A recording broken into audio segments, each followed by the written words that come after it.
ขอบครัวการนำของแขวงสะวรรณเขตพร้อมด้วยสมาคมนักธุรกิจยิ่งนำเอาเครื่องช่วยเหลือบรรเทาทุกข์มอบให้กับเมืองวิไลบุรีเพื่อแจกจ่ายให้กับประชาชนที่ถูกผลกระทบน้ำท่วมในวันที่ 31 กรกฎาคม 2018 ที่ห้วยมาลา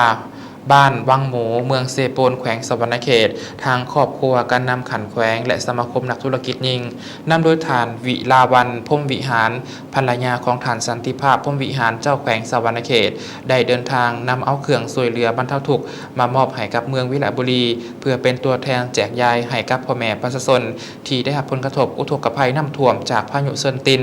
ซึ่งสร้างความเสียหายแก่ทรัพย์สินของรัฐรวมหมู่และทรัพย์สินของพ่อแม่ประชาชนหลายสมควรซึ่งเบื้องต้นภายหลังระดับน้ำได้ลดลงสามารถสั่งรวมผลเสียหายมีบ้านถูกผลกระทบทั้งหมด32บ้านมี 1,732 ครอบครัวมี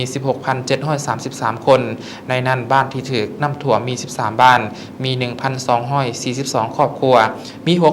6,798 คนเนื้อที่ทำการผลิตของพ่อแม่ประชาชนเสียหายอย่างหนักโดยเฉพาะแม่เนื้อที่นาถูกท่วม549 เฮกตาร์สวนไม้อุตสาหกรรมไม้ไหหมากพืชผักสวนครัว68 เฮกตาร์บรรดาสัตว์เลี้ยงของประชาชนสูญหายเป็นจำนวนหลาย